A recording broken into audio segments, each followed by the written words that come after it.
परम पावन श्री वृंदावन धाम की भूमि पर परम पूज्य सदगुरुदेव भगवान द्वाराचार्य जगत गुरु निम्बारकाचार्य श्री मुकुंद देवाचार्य पीठाधीश्वर श्री राधेश्याम शरण देवाचार्य जी महाराज के मार्गदर्शन में विश्व प्रसिद्ध भगवान श्री कृष्ण की नगरी श्री धाम वृंदावन परिक्रमा मार्ग मिथिला कुंज आश्रम में निरंतर 24 घंटे अखंड श्री युगल नाम महामंत्र संकीर्तन 30 वर्षों से चल रहा है और अखंड अहर्निश 24 घंटे सदा श्री धाम वृंदावन में मिथिला कुंज में चलता रहेगा। आज विश्व भर में अनेकों मंदिर हैं, किंतु भागवत का कोई मंदिर नहीं है। तब हमारे पूज्य गुरुदेव के भजन संकल्प से ये भाव जागा कि श्री धाम वृंदावन में एक अलौकिक भागवत मंदिर बने, जिसमें वृंदावन आने वाले सभी भक्तगण एक साथ संपूर्ण भागवत श्लोक का दर्शन कर सकें। सदगुरुदेव के इस भाव को साक्षात करने के लिए विश्व में प्रथम बार श्री धाम वृंदावन मिथिला कुंज आश्रम में श्रीमद् भागवत महापुराण के 18,000 श्लोक शिलालेख लिखित भव्य दिव्य श्रीमद् भागवत महापुराण मंदिर बनने जा रहा है। आप सब भी इस दिव्य भागवत मंदिर में अपना तन मन धन से सहयोग कर श्री धाम वृंदावन में अक्षय पुण्य प्राप्त करें। एक श्लोक शिलालेख की सेवा राशि मात्र 5100 रुपए है, जिसमें आपके नाम से एक श्लोक शिलालेख पर लिखा जाएगा। इसी प्रकार से आप 2 श्लोक की दान राशि 11,000 रुपए, 5 श्लोक की दान राशि 25,000 रुपए, 11 श्लोक की दान राशि 51,000 रुपए और 21 श्लोक की राशि है 1,01,000 रुपए देकर अनंत पुण्य के भागी बन सकते हैं। कहा गया है कलयुग केवल नाम आधारा। हम सब भी श्री धाम वृंदावन में अपने नाम से या अपने पूर्वजों के नाम से या घर में समस्त विघ्न बाधाओं को दूर करने के लिए श्री धाम वृंदावन में अखंड संकीर्तन कराने का अलौकिक पुण्य प्राप्त कर सकते हैं। साथ ही आपके द्वारा प्रदान किया गया सेवा राशि से हरि नाम संकीर्तन के साथ साथ संतों का भोजन एवं गौ माता के लिए गौग्रास समर्पित किया जाएगा। आप निम्न राशि प्रदान कर सदस्यता ग्रहण कर सकते हैं। एक दिन का संकीर्तन राशि मात्र 1500 रुपए, एक माह का संकीर्तन राशि मात्र 15,000 रुपए, 12 माह की संकीर्तन राशि मात्र 21,000 रुपए से आपके नाम से निरंतर अखंड श्री युगल नाम हरि नाम संकीर्तन के साथ साथ साल के 12 माह में 12 दिन 12 संतों का भोजन गौग्रास आदि सेवाएं आपके मरणोपरांत भी चलते रहेंगे। अतः आप एक छोटा सा संकल्प लेकर हमसे जुड़ सकते हैं और श्री धाम वृंदावन मिथिला कुंज आश्रम में आप आजीवन सदस्य रहेंगे। आप वृंदावन में जब भी आएंगे तो आपके रहने की निशुल्क व्यवस्था रहेगी। Account number 15850501309। अकाउंट होल्डर नाम Mithila Kunj trust, RTGS, NEFT, IFSC code ICIC 00011017, branch Vrindavan. Mobile number 9410810861। UPI Mithila Kunj trust @ICICI। ये संस्था 80G के अंतर्गत कर मुक्त है, जिसके द्वारा आप अपने दान पर टैक्स की छूट प्राप्त कर सकते हैं। आपके दान राशि की रसीद आपको बाय पोस्ट संस्था द्वारा भेजी जाएगी। साथ में आपको संस्था का प्रमाण पत्र भी दिया जाएगा। आइए हम सब मिलकर इस दिव्य भागवत मंदिर में अपना तन मन धन से सहयोग कर श्री धाम वृंदावन में एक अलौकिक भागवत श्लोक मंदिर का निर्माण करें। अधिक जानकारी के लिए संपर्क करें और मिथिला कुंज आश्रम से जुड़ने के लिए फेसबुक, यूट्यूब और इंस्टाग्राम मिथिला कुंज ऑफिशियल पेज को फॉलो करें।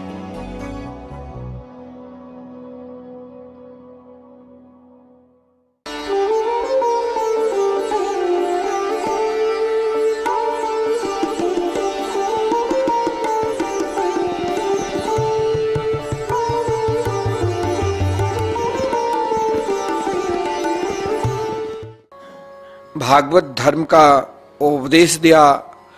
पांडवों ने एक साथ पांचों पांडव श्री कृष्ण के चरणारविंद और एक साथ पितामह भीष्म के चरणारविंद को निहार रहे थे। पितामह भीष्म ने आज अपने इष्ट, कभी कभी देखा जाता है कि जैसे भक्त भगवान को निहारते रहते हैं एक नजर से, उसी प्रकार भगवान भी अपने परम प्रिय भक्त को एक नजर से देखते रहते हैं।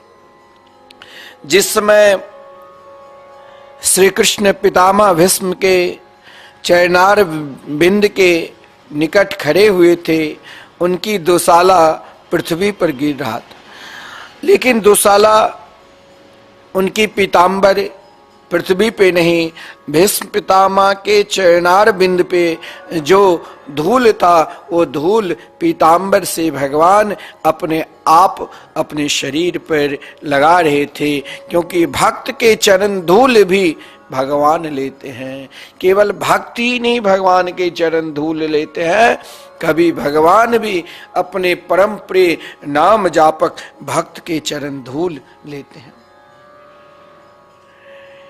पितामह भीष्म ने यही कहा, प्रभु उनकी प्रथम स्तुति में यही भाव था कि हमारी जो शर्त है उन शर्त को आप ध्यान रखना। आपने सुना 3 प्रकार की शर्त।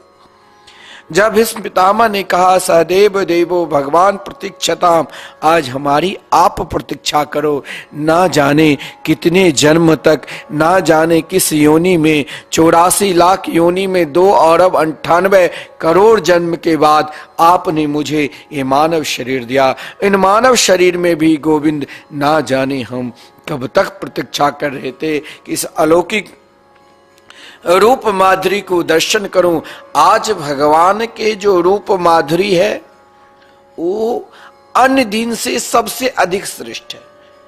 भगवान की सबसे अधिक सुंदरता किस दिन वर्णन है, किस समय की वर्णन है, किस पल की वर्णन है? जिस समय भक्त उनके निकट उनके मंगलमय नाम जाप करते हो, या भक्त का भी दर्शन और भगवान का भी दर्शन, दोनों का दर्शन। और बीच में जो साधु संत महात्मा सभी बड़े बड़े साधु संत भजनानंदी वहां पर उपस्थित थे, मानो आज त्रिवेणी की धारा बह रही है। गंगा यमुना सरस्वती की धारा, गंगा की सरस्वती की धारा आज पितामह भीष्म उन ज्ञान को भक्ति में समर्पित कर दिया और भगवान से यही कहा सहदेव देवो भगवान प्रतीक्षता। हे प्रभु, मैं अपनी निष्ठा नहीं बदल सकता हूं। निष्ठा के विषय में आपने सुना, आप चतुर्भुज रूप हो जाइए। ध्यान पतस चतुर्भुजा, और दूसरा शर्त ये भी था कि प्रभु जब तक मैं इन पंचभौतिक शरीर को त्याग कर आप में न लीन हो जाऊं तब तक आप प्रतीक्षा करो। और तीसरा जो शर्त था बहुत विलक्षण, जब कोई नाम जापक श्री कृष्ण प्रेमी नाम प्रेमी जब कीर्तन करते करते इस धराधाम को छोड़कर भगवान के दिव्य धाम चले जाते हैं, तो जब शरीर त्यागने लग जाते हैं तो भगवान भी रोते हैं। तो पितामह भीष्म जानते थे कहीं कन्हैया न रुदन करने लग जाए, इसीलिए देखिए जिस समय उद्धव जी मथुरा से वृंदावन आए, गोपियों को उपदेश दिया, ब्रजांगनाएं जब उद्धव जी जाने लगे तो कभी उद्धव जी से ये नहीं कहा कि कन्हैया को कहना कि हम दुखी हैं, क्योंकि वो हमारी दुख एक पल के लिए एक क्षण के लिए भी बर्दाश्त नहीं कर सकते। वो जहां रहे सुखी में रहे, उसे कहना हम उनकी याद में मुस्कुरा रहे, क्योंकि भक्त कभी भी नहीं भगवान के आंख में आंसू अश्रुपात देखना चाहते। इसीलिए पितामह भीष्म ने कहा प्रभु आपकी आंखों में आंसू नहीं आने चाहिए, जब मैं अपने शरीर को परित्याग करूं उस समय आपके मुखार बिंद में मुस्कान आना चाहिए। तीनों शर्त भगवान ने सहर्ष स्वीकार कर लिया। बोले ठीक है। इसीलिए श्रीमद् भागवत महापुराण में भगवान के आंसुओं का वर्णन नहीं है। महाराज, भगवान ने आदेश दिया था युधिष्ठिर को भी कि जो हृदय में प्रश्न है वो प्रश्न पितामह भीष्म से प्राप्त कर लो।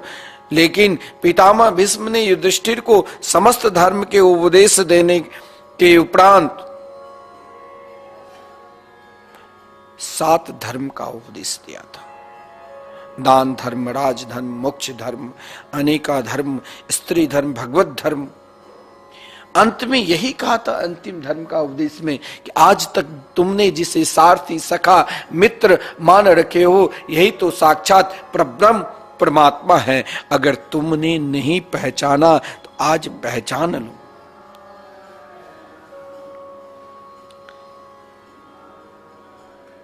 महाराज, पितामह भीष्म उत्तरायण की नहीं प्रतीक्षा, श्री कृष्ण की प्रतीक्षा कर रहे थे। भीष्म पितामह पांडवों को उपदेश दिया और बोलना बंद कर एक नजर से श्री कृष्ण की चरणार बिंद से लेकर मुखार बिंद तक दर्शन करते थे। कैसे भैया, जब करवट ले ही नहीं सकते थे तो कैसे दर्शन करते होंगे? बोले जहां पर भगवान खड़े हुए थे पितामह भीष्म के चरणार बिंद के निकट, क्योंकि शास्त्र में कहा गया है महापुरुष सद्गुरु के मुख की तरफ कभी नहीं खड़े होना चाहिए। जब भी सद्गुरु के निकट बैठे तो उनके चरणार बिंद में के निकट बैठना चाहिए।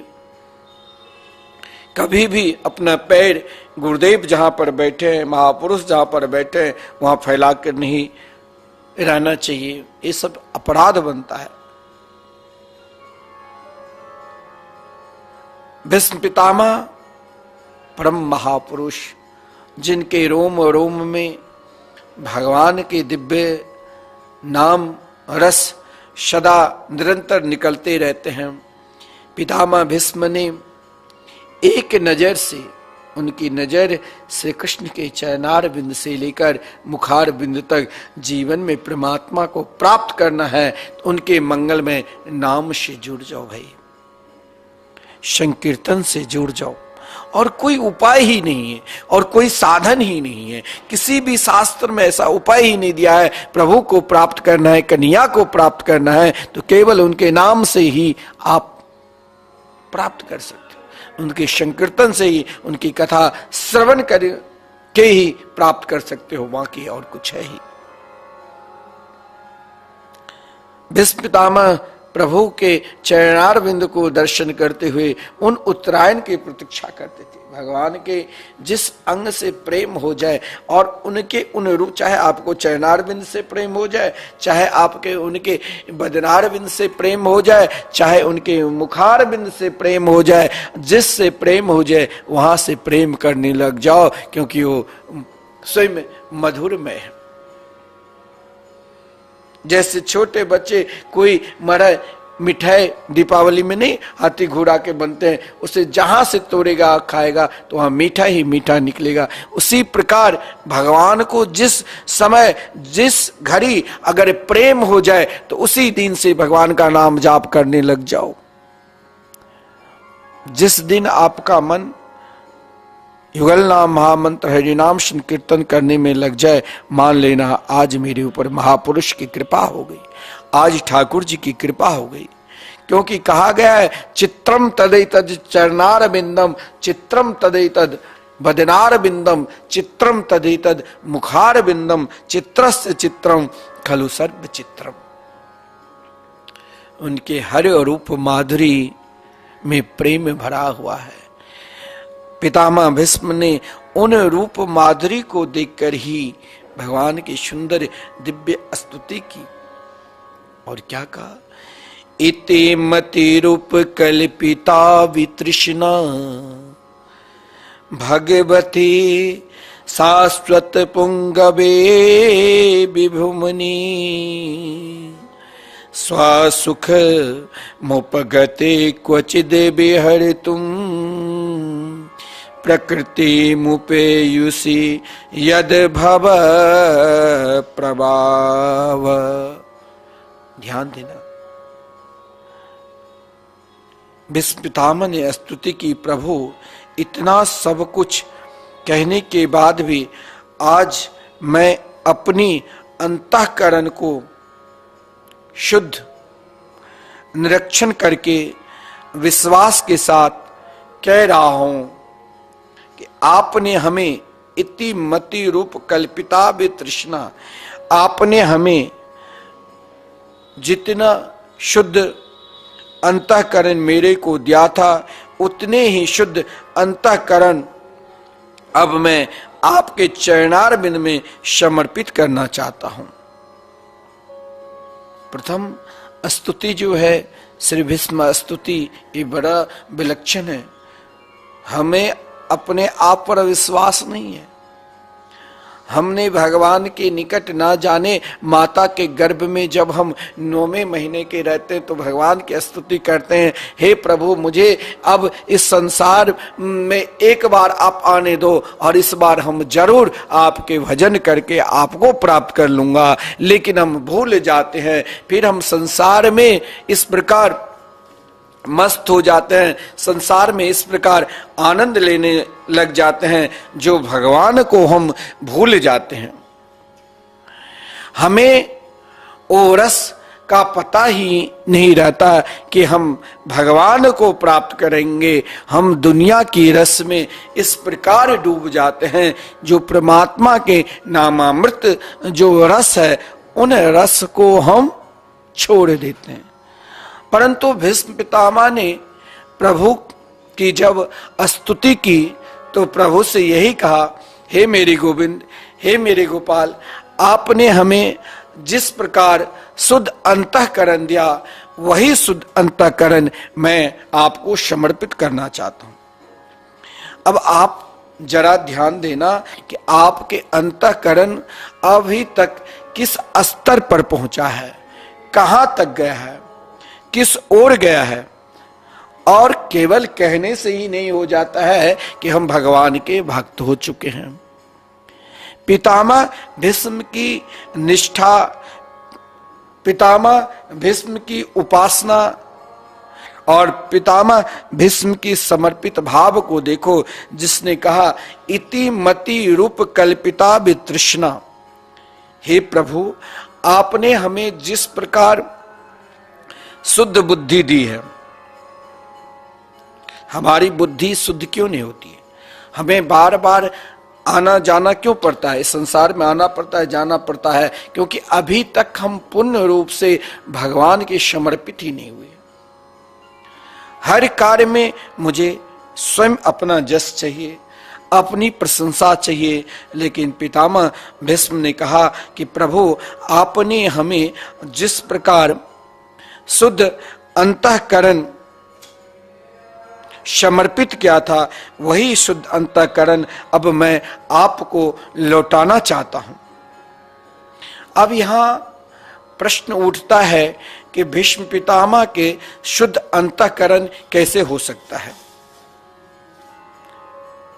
जिसके अंतःकरण के विषय में कहा गया है कि उनके अंतःकरण शुद्ध कैसे हो सकता है। लेकिन भीष्म पितामह से जब भगवान ने ये प्रश्न किया तो भीष्म पितामह ने कहा, प्रभु मेरे अंतःकरण में किसी प्रकार की तृष्णा नहीं है, वितृष्णा, तृष्णा रहित। क्योंकि प्रभु, अगर मैंने कौरवों के पक्ष में युद्ध भी किया तो मेरा लक्ष्य कौरवों के पक्ष में युद्ध करने का नहीं था। मेरा लक्ष्य एकमात्र आपके चरणार बिंद की ओर और आपकी महिमा की बढ़ाने की ओर ही लगा हुआ था। क्योंकि प्रभु, क्या भीष्म पितामह के पांडवों के प्रति अगर तनिक भी बैर भाव रहता, शत्रुता भाव उत्पन्न होता, तो क्या भीष्म पितामह पांडवों को अंतिम उपदेश देता कि अरे पांडव, जिसको तुम अपना सारथी, अपना सखा, अपना मित्र मान रखे हो, वो क्या वो साक्षात परब्रह्म परमात्मा है, क्योंकि पांडवों के प्रति पूर्ण स्नेह था, वात्सल स्नेह था। तो पांडवों के पक्ष में पितामह भीष्म इसीलिए युद्ध नहीं किया क्योंकि वहां श्री कृष्ण के चरणारविंद के दर्शन नहीं होते। युद्ध में कहीं और किसी सैनिक से लड़ना पड़ता, लेकिन भीष्म पितामह जब अर्जुन वैसे उनके शिष्य की तरह है, फिर भी केवल लक्ष्य श्री कृष्ण की ओर ही रखते थे। कभी उनके चरणारविंद तो कभी उनके मुखारविंद की ओर दर्शन करने लग जाते थे। भीष्म पितामह ने कहा कि प्रभु, मैंने देखा कि महाभारत के युद्ध के समय जब आप अर्जुन के रथ पर विराजमान होकर अर्जुन के रथ चला रहे थे, उस समय बड़े बड़े योद्धा यदि कोई भी अर्जुन के निकट युद्ध करने के लिए आते, उस समय आप अपने मुखार बिंद पे इस प्रकार सौंदर्य प्रकट कर लेते, क्योंकि कहा गया है लखी जिन लाल के मुस्कान।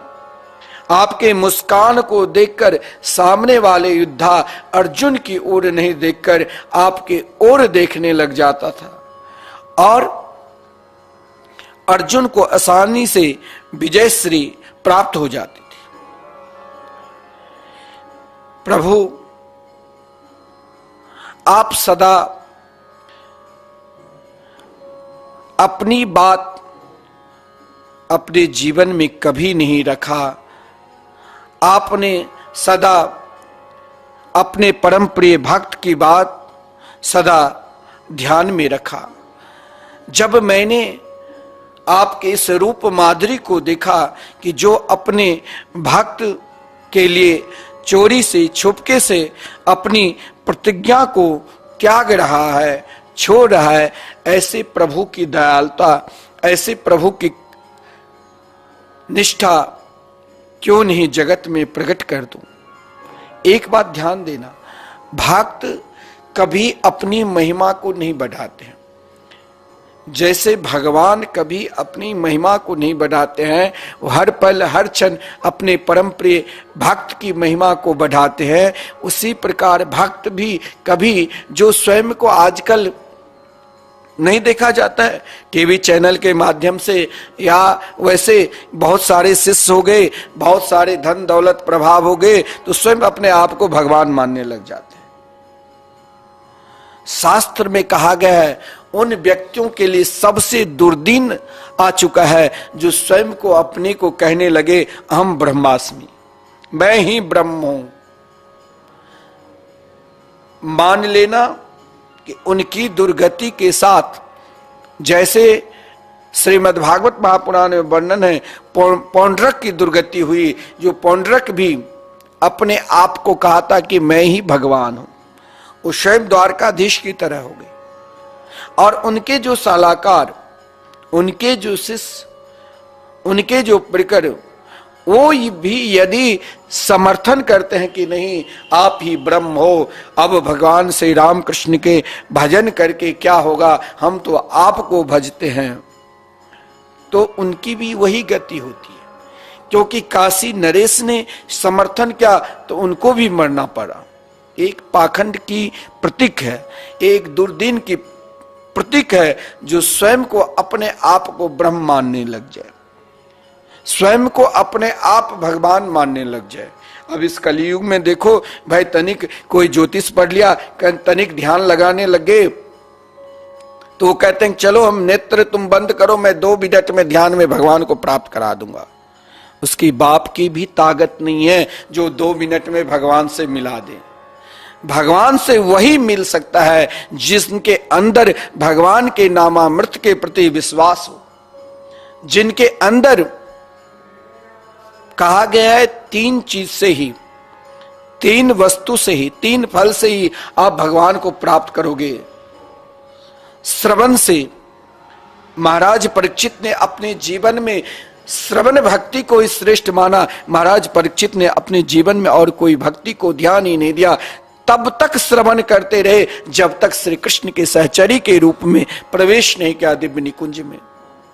या महाराज कीर्तन में ऐसे मस्त हो जाओ, प्रहलाद जी ने तब तक कीर्तन करते रहे और अपने पिता को जीवन बदल दिया। चाहे हिरण्यकश्यप को मरना पड़ा, लेकिन प्रहलाद जी ने दिखा दिया भगवान नरसिंह को प्रकट कराकर। और हिरण्यकश्यप को इससे सुंदर क्या मृत्यु जो भगवान के गोद में मरे, इससे भी अधिक सुंदर मृत्यु होता है। यह कीर्तन भक्ति में, श्रवण भक्ति में उन गोपियों ने दिखा दिया कि भाई वो दूध दूने भी जाती थी गौ के तो श्री कृष्ण ही दिखाई देती थी, रसोई भी बनाती थी तो श्री कृष्ण को ही नजर रखती थी। हर पल हर क्षण खाते पीते सोते बैठते उठते जागते हर पल श्रवण भक्ति से आज हम सब भी उन गोपियों की उदाहरण देते हैं। उन गोपियों के विषय में कहते हैं जिनके तनिक गो रस के लिए भगवान उनके निकट नाचते थे।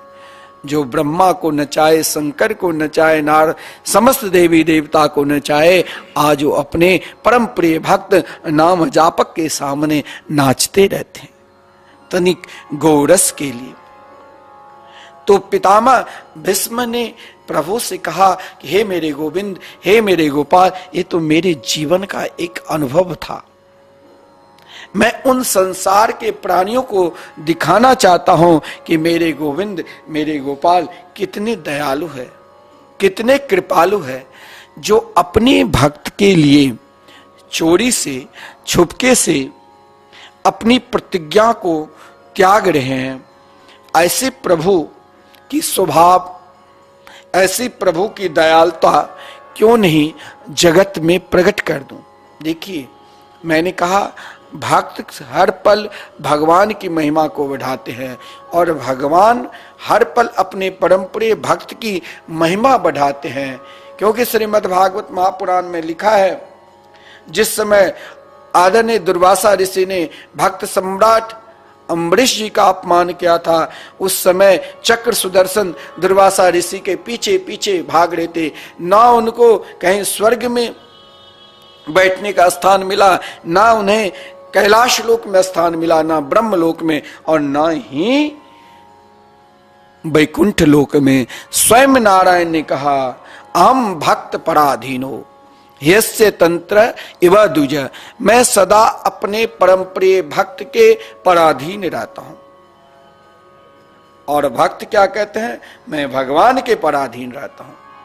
तो पितामह भीष्म ने अगर प्रतिज्ञा की, क्योंकि भगवान की प्रतिज्ञा थी कि महाभारत के युद्ध में मैं अस्त्र उठाऊंगा ही नहीं, परंतु भीष्म पितामह ने कहा सबसे बड़ा अस्त्र भगवान के क्या है आप जानते हो? भगवान के सबसे बड़ा अस्त्र सुदर्शन चक्र नहीं है, भगवान के सबसे बड़ा अस्त्र बंसी भी नहीं है। क्योंकि बंसी जब बजाते हैं तो उन भगवान ने 2 बार बंसी भागवत में बजाए थे। पहला वेणु गीत तो सभी को सुनाई दिया, और दूसरा जब महाराष्ट्र के तो उन भक्तों को, उन गोपियों को बुलाए जिनके संबंध, जिनको भगवान ने रास में आने का निमंत्रण दिया था, आमंत्रण किए थे। लेकिन भगवान के सबसे बड़ा अस्त्र है मुस्कान रूपी।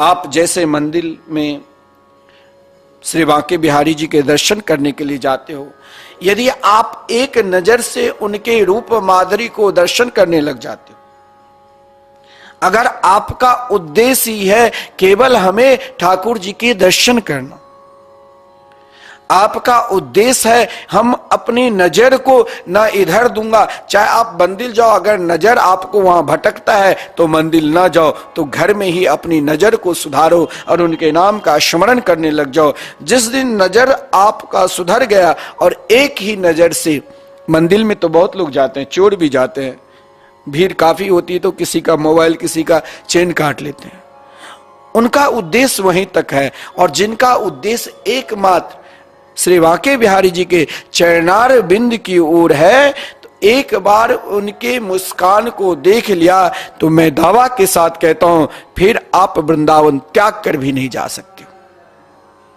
या तो वो आपके साथ चले जाएंगे या आप उनके साथ रह जाओगे। इसलिए वहां गोस्वामी जी बार बार पर्दा लगा देते हैं, कहीं ये उठकर चले न जाए, क्योंकि वो सदा अपने भक्त के अधीन होते। पितामह भीष्म ने यही कहा, प्रभु आपने तो एक प्रतिज्ञा की, वो जगत जानते हैं, लेकिन आपने एक श्रेष्ठ भी प्रतिज्ञा की कि मैं अपने परम प्रिय भक्त की रक्षा के लिए सदा तैयार रहता। आपके पास जो सबसे बड़ा अस्त्र, ब्रह्मास्त्र से भी श्रेष्ठ अस्त्र था, जो आपके मुस्कान, जिसने उनके मुस्कान में एक बार फिदा हो गए, वो वेद, गीता, उपनिषद, पाठ सब भूल जाते हैं। वो तो केवल उनके चरणार बिंद की ओर ही देखने लग जाते। पितामह भीष्म ने कहा, प्रभु मैंने देखा जो अपने भक्त के लिए चोरी से, छुपके से अपनी प्रतिज्ञा को त्याग रहे हैं, छोड़ रहे हैं, ऐसे प्रभु के स्वभाव क्यों नहीं जगत में प्रकट कर दूं।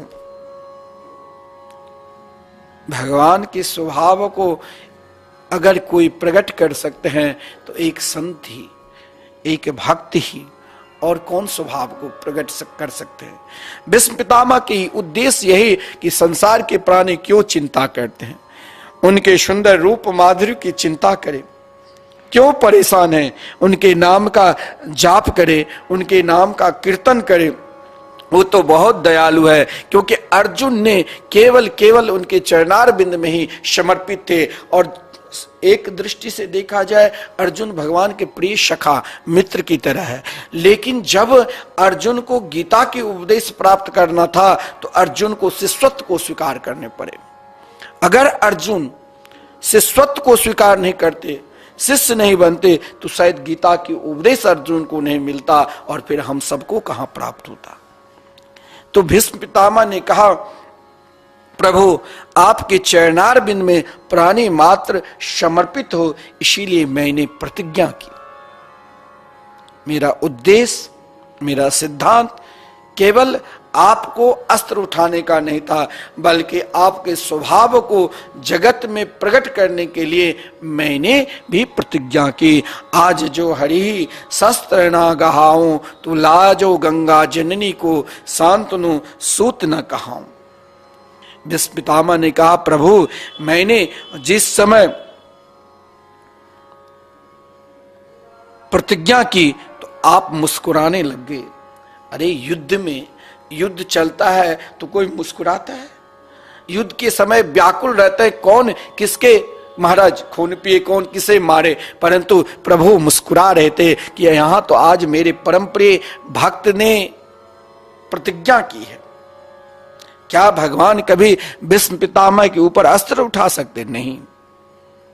अब भगवान भी जान गए, लगता है अब ये मेरे स्वभाव को जान गए, और ये स्वभाव तो पहले से ही जाने हैं, ये जगत में प्रकट कराने के लिए ही अभी इस प्रकार प्रतिज्ञा की है। भीष्म पितामह ने कहा, प्रभु उस समय मैंने भयंकर युद्ध किया, और युद्ध के पश्चात अर्जुन मूर्छित अवस्था में हो गए। 2-4 बाण आपके भी चरणार बिंद में लगे। भगवान को यदि धैर्य टूटता है तो केवल अपने भक्त के लिए। आज भगवान को धैर्य नहीं रहा। आज भीष्म पितामह की प्रतिज्ञा को भी सत्य करना है। 2 भक्त के बीच में भगवान पड़ गए हैं, और दोनों भक्त की रक्षा करना है। एक भक्त महाभारत के युद्ध में भगवान के स्वभाव को प्रकट कराना चाहते थे, एक भक्त भगवान के प्रभाव को प्रकट कराना चाहते थे, भगवान के बल पे, भगवान की शक्ति को। दोनों भक्त आज भगवान की शक्ति को ही प्रकट कराना चाहते हैं कि भगवान के पास अति शक्ति है। अगर हम भगवान के चरणार बिंद में समर्पित हो जाते हैं तो मेरे गोविंद, मेरे गोपाल किस प्रकार रक्षा करते हैं। पितामह भीष्म ने भगवान से कहा कि प्रभु जिस समय मैंने बाण का प्रयोग किया तो आपका धैर्य टूट गया, भगवान के धैर्य यदि टूटता है तो एकमात्र अपने भक्त के लिए आपने रथ से उतरकर एक टूटे हुए रथ की पहिया लेकर दौड़ पड़े। जब आप मेरे ऊपर दौड़ पड़े तो आपके दुशाला पृथ्वी पर गिर गया था। यानी भगवान अपनी प्रतिज्ञा को अगर त्यागते हैं तो एकमात्र अपने परम प्रिय भक्त के लिए उस समय पृथ्वी को भी सांत्वना दी कि पृथ्वी तुम घबराना नहीं, ये तो एक भक्त की निष्ठा की परीक्षा है। भीष्म पितामह ने जिसमें भगवान रथ की पहिया को उठाया, धनुष और बाण रख दिया और कहा, आओ प्रभु अब मेरा काम पूरा हो गया है। मैंने आपके स्वभाव को जगत में प्रकट कर दिया है। अब आप चाहो तो मेरे को मारो और आप चाहो तो मेरे को छोड़ो। मैंने तो केवल जो मेरा उद्देश्य था वो उद्देश्य की पूर्ति हो गई। मैंने आपके स्वभाव को जगत में प्रकट कर दिया। भगवान मुस्कुराने लग गए। देखिए पितामह भीष्म ने जब भगवान की स्तुति की तो भगवान ने कहा कि अब आपको मैं स्वस्थ कर दूं। भगवान चाहे तो किसी को कुछ भी कर सकता है, लेकिन पितामह भीष्म ने कहा कि प्रभु नहीं। क्यों? क्योंकि पितामह भीष्म अंतिम समय भगवान की भी याद नहीं किए थे। किसके याद किए थे? तो उन गोपियों के, ब्रज की गोपियों के। क्योंकि जब भगवान ने कहा मैं आपको स्वस्थ कर दूं, बोले कि नहीं प्रभु, बड़े बड़े योगी यति सन्यासी चाहते हैं कि अंतिम समय में एक बार नाम निकले। और यहां तो मेरे लिए आज बहुत सौभाग्य है, जो विश्व के जितने भी धरातल पे संत थे, चाहे ब्रह्मलोक में रहने वाले, चाहे देवलोक में रहने वाले और चाहे पृथ्वी लोक में रहने वाले, ब्रह्मर्षि, देवर्षि और राजर्षि, समस्त साधु संतों के बीच में चारों तरफ पितामह भीष्म को घेर रखे थे, कमल की कर्णिका की ओर तरह। समस्त साधु संत के मध्य में बीच में पितामह भीष्म बाण के सज्जा पर लेटे हुए और चरणार बिंद के निकट कन्हैया एक नजर से देख रहे हैं। पितामह भीष्म ने कहा कि प्रभु इससे सुंदर अब मेरे लिए तो और कोई सौभाग्य ही नहीं होगा। नहीं भजन गाते हैं, इतना तो करना स्वामी जब प्राण तन से निकले।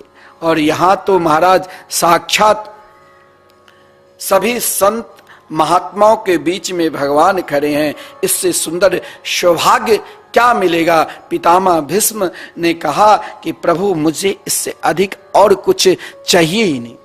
क्योंकि शास्त्र में कहा गया है, आजकल आप सभी को क्यों टीवी चैनल के माध्यम से अनेक वक्ता, अनेक साधु संत, आप किसी के शिष्य भी होंगे, क्यों कहते हैं वृंदावन से जुड़ो। वृंदावन से जुड़ने के लिए भी एक उद्देश्य है। किसी भी प्रकार से वृंदावन में जुड़ो। जैसे वृंदावन में परिक्रमा मार्ग में श्री राधा मोहन बिहारी के दिव्य मंदिर है मिथिला कुंज के प्रांगण में, जहां निरंतर 30 वर्षों से सदा अखंड कीर्तन चल रहे हैं। इनका मुख्य उद्देश्य यही है, क्योंकि कीर्तन भक्ति आपने सुना सर्वश्रेष्ठ है। मुख्य उद्देश्य यही है, सब नाम से जुड़े। और शास्त्र में कहा गया है, हर गृहस्थ को शास्त्र के अनुसार देखा जाए तो साल के 12 मास में 1 माह तीर्थ स्थान में रहना चाहिए। लेकिन समय कहाँ, कोई नौकरी करते हैं, कोई व्यापार करते हैं और किसी का घर का अन्य कार्य है। लेकिन एक दिन जरूर, अनेक प्रकार आजकल हम कुंडली दिखाते हैं, राहु के ग्रह, किसी के केतु के ग्रह, किसी के शनि का ग्रह, वो परेशान रहते हैं। क्यों? क्योंकि तीर्थाटन करना चाहिए 1 माह। लेकिन सबका निवारण यही है कि आप अपने घर में कम से कम 24 घंटे साल में एक बार जरूर हरि नाम संकीर्तन कराना चाहिए, समस्त ग्रहों का निवारण। क्योंकि कहा गया है नान्याह गति कृष्ण पदार विंदात समदृश्यते ब्रह्म शिवादि वंदितात भक्ते क्षयोपात सुचिंत विग्रहात अचिंत शक्ति रविचिंत सास्यात। समस्त ग्रह, समस्त देवी देवता, ब्रह्मा शंकर जी, समस्त देवी देवता इंद्रादि समस्त देव भगवान के नाम, भगवान के जो नामामृत है संकीर्तन उनके प्राप्त करने के लिए कि हम भी पृथ्वी लोक पर आवे और हरिनाम संकीर्तन करें।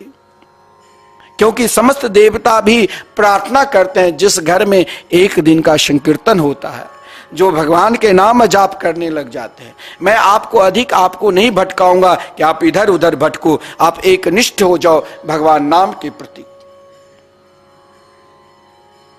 क्योंकि श्रीमद् भागवत महापुराण के 5वें स्कंद में वर्णन है, समस्त देवता भगवान से प्रार्थना करते हैं, ओहो अमीशाम किम कारी शोभनम।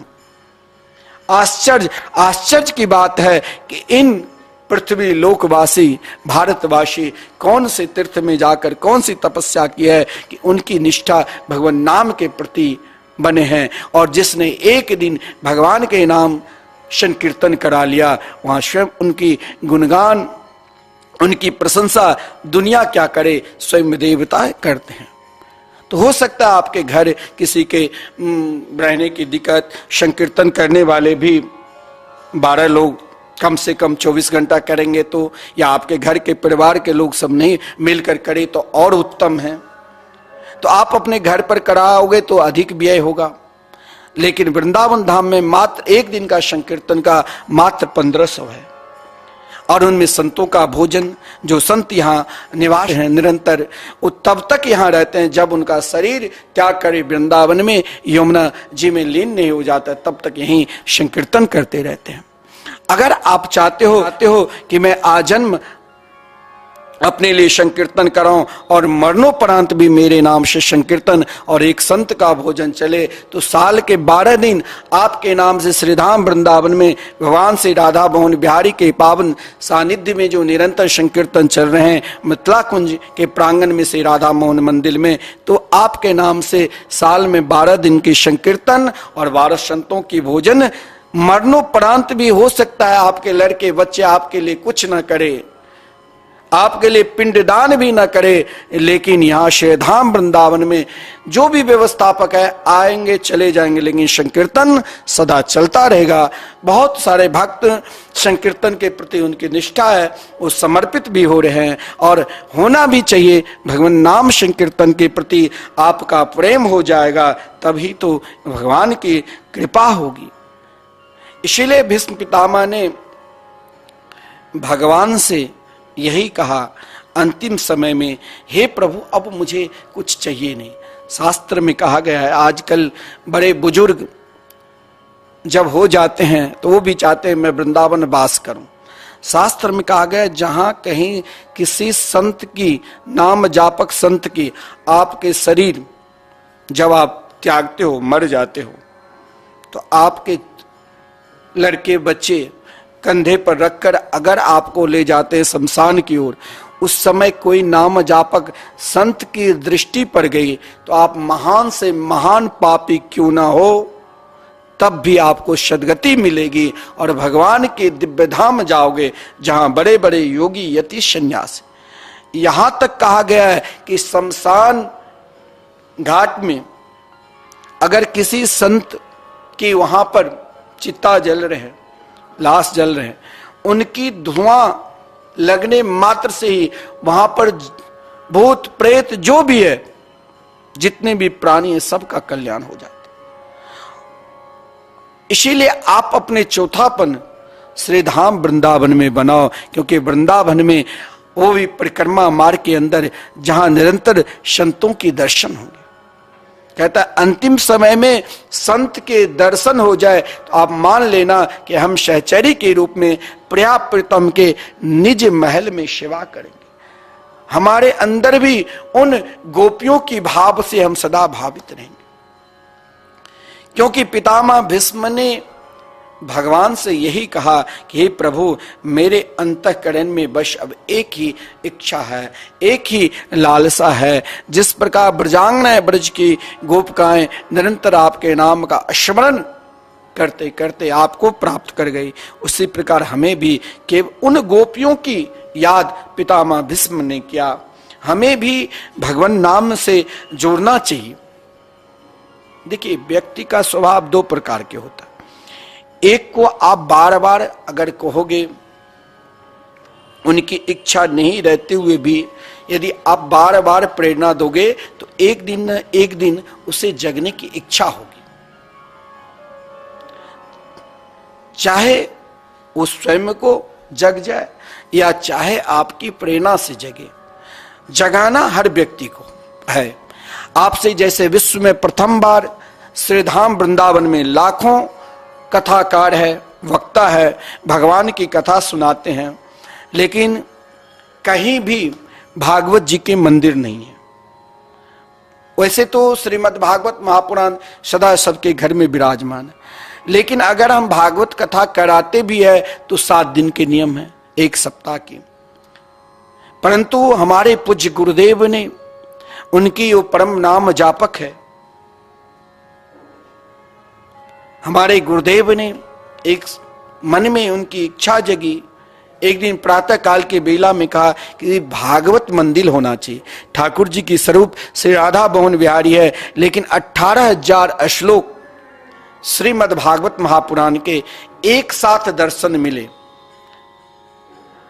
तो एक श्लोक आपके अंदर सामर्थ्य नहीं है कि हम भागवत कथा कराएं, या आप अपने पूर्वजों के लिए चाहते हैं हम कुछ करें, तो आप श्रीधाम वृंदावन में, क्योंकि भागवत स्वयं आप श्रीमद् भागवत महापुराण में के महात्म्य में सुना होगा, भक्ति सुतोतो तरणो गृहीत्वा प्रेमे के रूपा सहसा विरासित। भागवत के आभूषण ही स्वयं भगवान की भक्ति है, और भगवान को यदि श्रृंगार करना है तो वस्त्र तो बदल भी जाते हैं, लेकिन भागवत रूपी आभूषण कभी बदलेंगे नहीं। आप एक श्लोक को शिलालेख पे चाहते हैं कि सदा निरंतर मेरे नाम से वहां पर आभूषण के स्वरूप में रहे, तो एक श्लोक को, जो 18,000 श्लोक में एक श्लोक का दान, जहां नित्य आप टीवी चैनल पे, संतवाणी चैनल पर देख रहे हैं, एक श्लोक का मात्र 5100 है। देखिए, ये बार बार प्रेरणा क्यों दी जाती है? कभी कभी प्रेरणा से भी, कभी कभी धक्का देकर भी भगवान के प्रति स्नेह हो जाता है, प्रेम हो जाता है, समर्पित हो जाता है।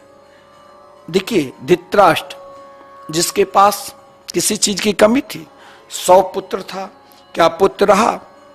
स्वयं हस्तिनापुर नरेश जो पृथ्वी पर उनके शासन चलता था, जिसके अंग रक्षक के रूप में, सर्वे सर्वा सलाहकार के रूप में भीष्म पितामह, द्रोणाचार्य, कृपाचार्य हो, वो कितने बड़े बलशाली थे,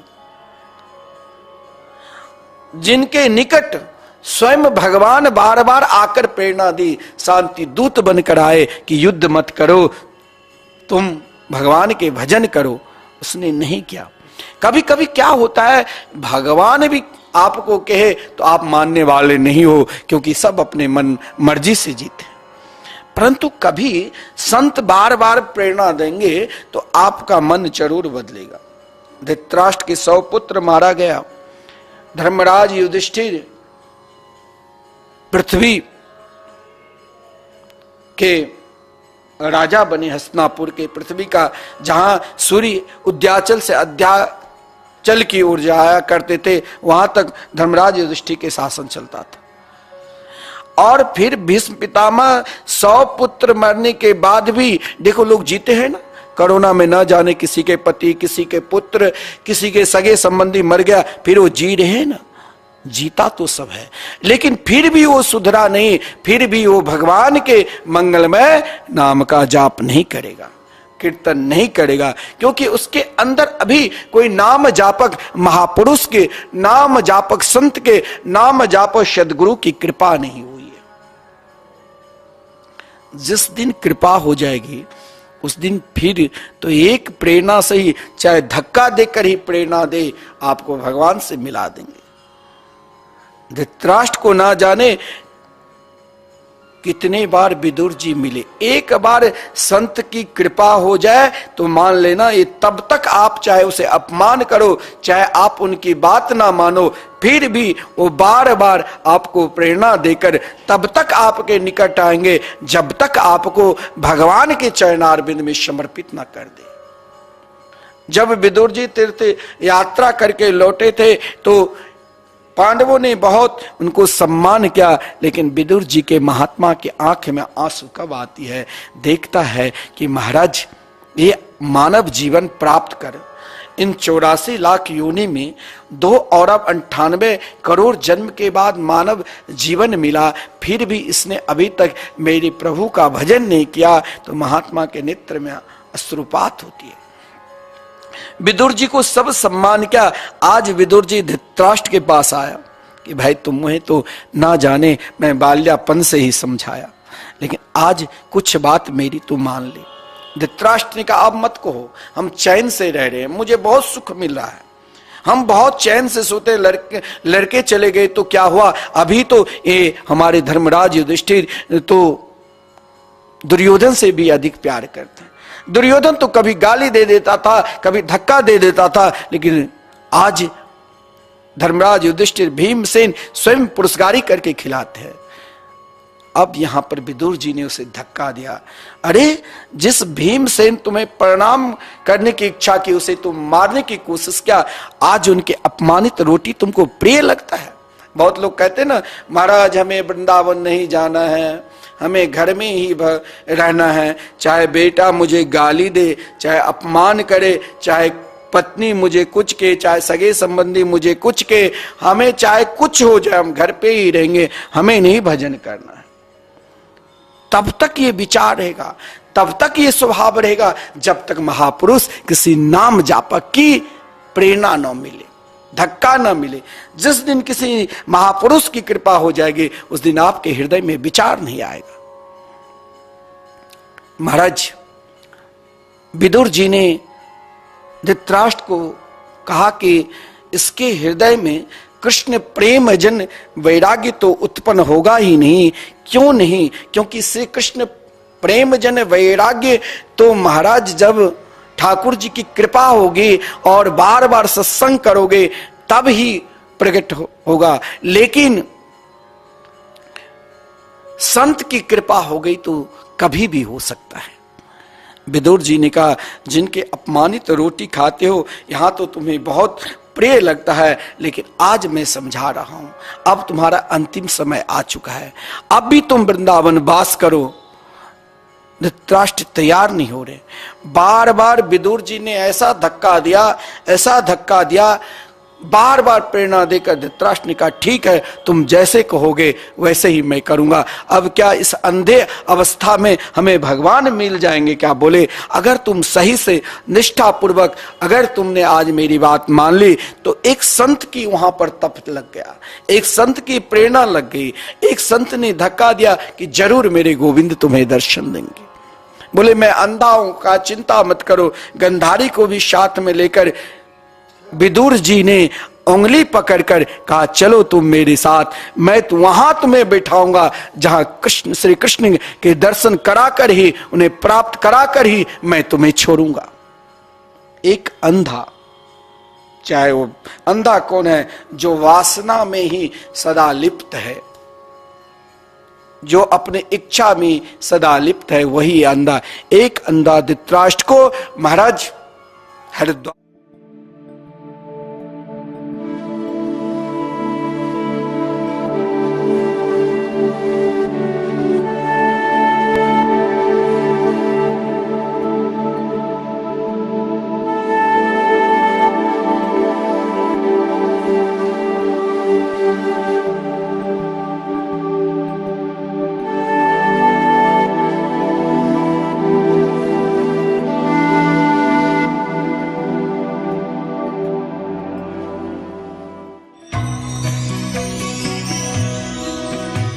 परम पावन श्री वृंदावन धाम की भूमि पर परम पूज्य सदगुरुदेव भगवान द्वाराचार्य जगत गुरु निम्बारकाचार्य श्री मुकुंद देवाचार्य पीठाधीश्वर श्री राधेश्याम शरण देवाचार्य जी महाराज के मार्गदर्शन में विश्व प्रसिद्ध भगवान श्री कृष्ण की नगरी श्री धाम वृंदावन परिक्रमा मार्ग मिथिला कुंज आश्रम में निरंतर 24 घंटे अखंड श्री युगल नाम महामंत्र संकीर्तन 30 वर्षों से चल रहा है और अखंड अहर्निश 24 घंटे सदा श्री धाम वृंदावन में मिथिला कुंज में चलता रहेगा। आज विश्व भर में अनेकों मंदिर हैं, किंतु भागवत का कोई मंदिर नहीं है। तब हमारे पूज्य गुरुदेव के भजन संकल्प से ये भाव जागा कि श्री धाम वृंदावन में एक अलौकिक भागवत मंदिर बने, जिसमें वृंदावन आने वाले सभी भक्तगण एक साथ संपूर्ण भागवत श्लोक का दर्शन कर सकें। सदगुरुदेव के इस भाव को साक्षात करने के लिए विश्व में प्रथम बार श्री धाम वृंदावन मिथिला कुंज आश्रम में श्रीमद् भागवत महापुराण के 18,000 श्लोक शिलालेख लिखित भव्य दिव्य श्रीमद् भागवत महापुराण मंदिर बनने जा रहा है। आप सब भी इस दिव्य भागवत मंदिर में अपना तन मन धन से सहयोग कर श्री धाम वृंदावन में अक्षय पुण्य प्राप्त करें। एक श्लोक शिलालेख की सेवा राशि मात्र 5100 रुपए है, जिसमें आपके नाम से एक श्लोक शिलालेख पर लिखा जाएगा।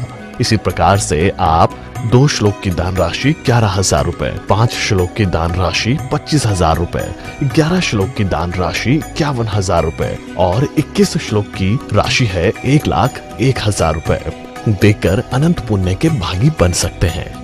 कहा गया है कलयुग केवल नाम आधारा। हम सब भी श्री धाम वृंदावन में अपने नाम से या अपने पूर्वजों के नाम से या घर में समस्त विघ्न बाधाओं को दूर करने के लिए श्री धाम वृंदावन में अखंड संकीर्तन कराने का अलौकिक पुण्य प्राप्त कर सकते हैं। साथ ही आपके द्वारा प्रदान किया गया सेवा राशि से हरि नाम संकीर्तन के साथ साथ संतों का भोजन एवं गौ माता के लिए गौग्रास समर्पित किया जाएगा। आप निम्न राशि प्रदान कर सदस्यता ग्रहण कर सकते हैं। एक दिन का संकीर्तन राशि मात्र 1500 रुपए, एक माह का संकीर्तन राशि मात्र 15,000 रुपए, 12 माह की संकीर्तन राशि मात्र 21,000 रुपए से आपके नाम से निरंतर अखंड श्री युगल नाम हरि नाम संकीर्तन के साथ साथ साल के 12 माह में 12 दिन 12 संतों का भोजन गौग्रास आदि सेवाएं आपके मरणोपरांत भी चलते रहेंगे। अतः आप एक छोटा सा संकल्प लेकर हमसे जुड़ सकते हैं और श्री धाम वृंदावन मिथिला कुंज आश्रम में आप आजीवन सदस्य रहेंगे। आप वृंदावन में जब भी आएंगे तो आपके रहने की निशुल्क व्यवस्था रहेगी। Account number 158505001309। अकाउंट होल्डर नाम Mithila Kunj trust, RTGS, NEFT, IFSC code ICIC 00010117। Branch Vrindavan. Mobile number 9410810861। UPI Mithila Kunj trust @ICICI। ये संस्था 80G के अंतर्गत कर मुक्त है, जिसके द्वारा आप अपने दान पर टैक्स की छूट प्राप्त कर सकते हैं। आपके दान राशि की रसीद आपको बाय पोस्ट संस्था द्वारा भेजी जाएगी। साथ में आपको संस्था का प्रमाण पत्र भी दिया जाएगा। आइए हम सब मिलकर इस दिव्य भागवत मंदिर में अपना तन मन धन से सहयोग कर श्री धाम वृंदावन में एक अलौकिक भागवत श्लोक मंदिर का निर्माण करें। अधिक जानकारी के लिए संपर्क करें और मिथिला कुंज आश्रम से जुड़ने के लिए फेसबुक, यूट्यूब और इंस्टाग्राम मिथिला कुंज ऑफिशियल पेज को फॉलो करें।